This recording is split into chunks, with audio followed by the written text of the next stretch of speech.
What's going on, everybody? C4 here. Welcome back to our continued early 2020 draft prep as we are about the midway point of the college football season.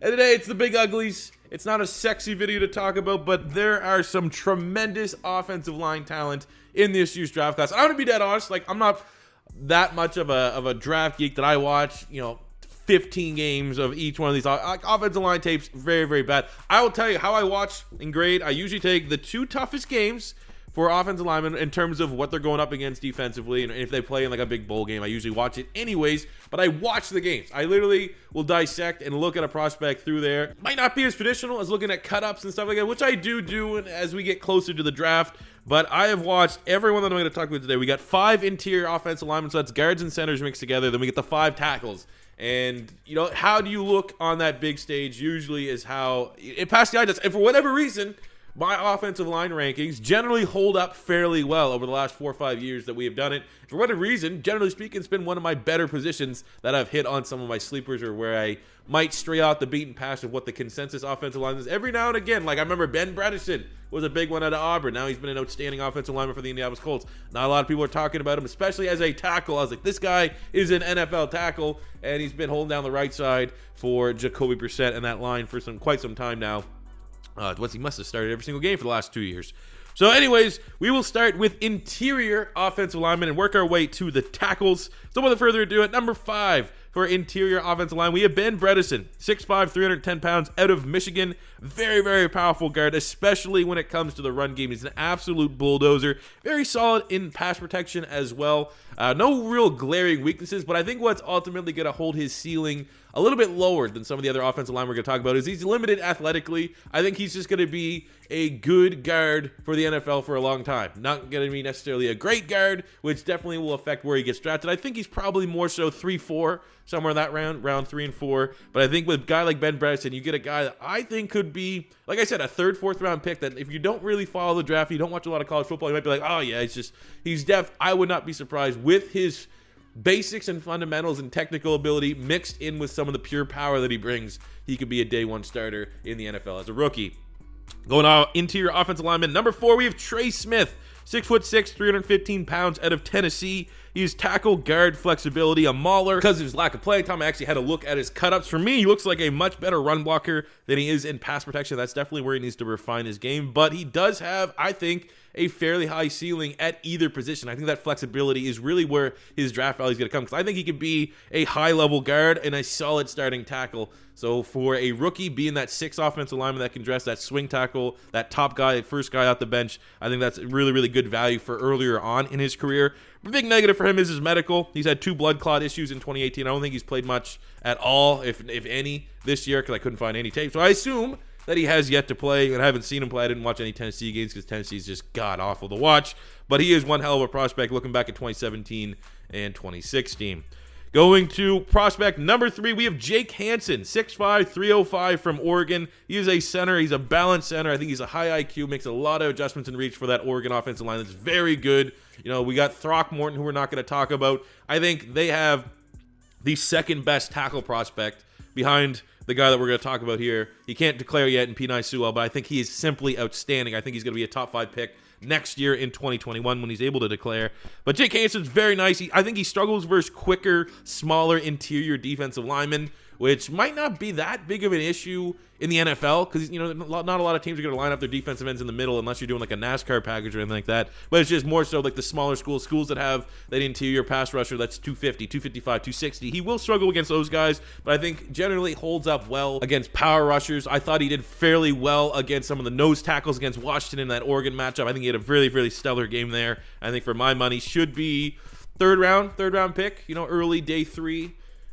At the worst, but I just because centers are always kind of a tough read for where they're going to draft, but in terms of a prospect, I think he's really, really good.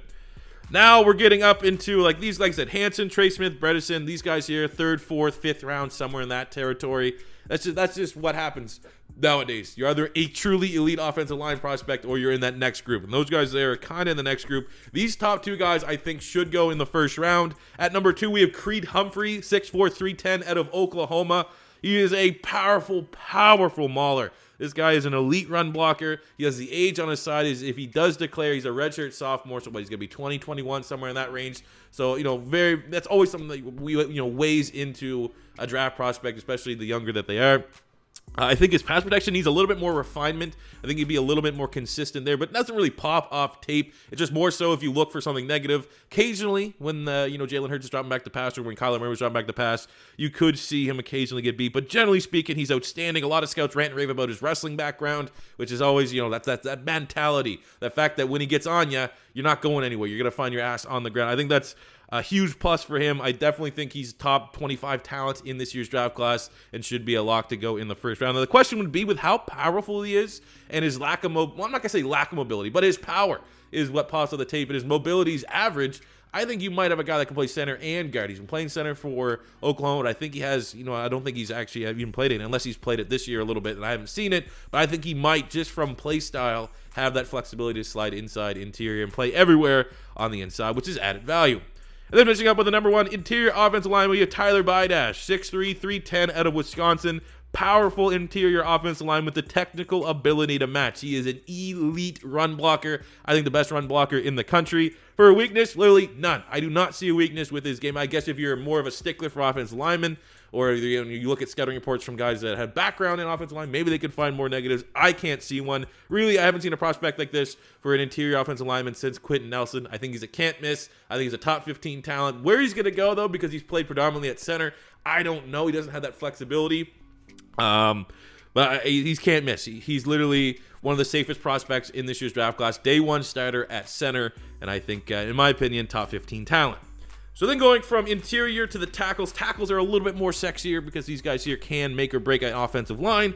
We're going to start at number 5, and that is Alex Leatherwood. 6'6", 310 pounds out of Alabama. Brings in some guard tackle experience, so he does bring some flexibility, even though my big negative is he was not good at all in 2018 as a guard. He slid over to tackle this year for Alabama, has looked a lot more comfortable. I think he started as a tackle, then went to guard, and now he's back to tackle. And he has technically that flexibility, which, if you are in a pinch, he's not going to look like a chicken with his head cut off at guard, but definitely a much better tackle prospect than guard. He's a very good athlete, very powerful. If you're a power scheme in the NFL, I think he might have a little bit more added value, but I think he's probably going to go somewhere between rounds 2 and 3, maybe more so in the 3rd round right now. At tackle prospect number 4 is where I differentiate a little bit. Maybe it's because what I just saw is more fresh in my mind. I have Tristan Wirfs, 6'5", 325 out of Iowa. Without a doubt, it's pretty much consistent. You can see it pop on tape. He's probably the best athlete at offensive tackle for these upper echelon tackles. I think he could rise with a dominant combine. If he truly stands out like, I don't think he's Lane Johnson or Terron Armstead athlete, but he's up there, man. He's very, very athletic. I think I might not be able to put him at 4, and I feel like this 4 might be a little bit of recency bias because I have seen some inconsistencies to his game. Anytime I watch Iowa play, he'll either be dominant or kind of non-existent. He's been average, I think, in 2019. Watched 2 or 3 Iowa games, especially against Michigan. He was bad. He was bad against Michigan. I thought Alaric Jackson, who I also think is a fairly solid tackle, looked a little bit better than Wirfs did against Michigan, even though no one looked really good against Michigan. But I honestly wrote that in my notes. Maybe biased because I just watched the Michigan game and he was not particularly good. But he's gonna be one of those guys out of all the tackles we talk about. If one could rise back up my ratings to kind of meet where a lot of the scouts have, because most of the scouts have him as the second best tackle, he would be the riser because he is so damn athletic and got a lot of trainable traits. You can get that consistency to his game with a great O-line coach and a great O-line around him. Plus, he's from Iowa. Usually, those are fairly safe offensive linemen. Going to O-tackle, number 3, we have Sam Cosmi, 6'6", 295 from Texas. Got the age going for him if he does decide to declare he's a redshirt sophomore. I think he's the highest ceiling out of any of the tackles in this year's draft class.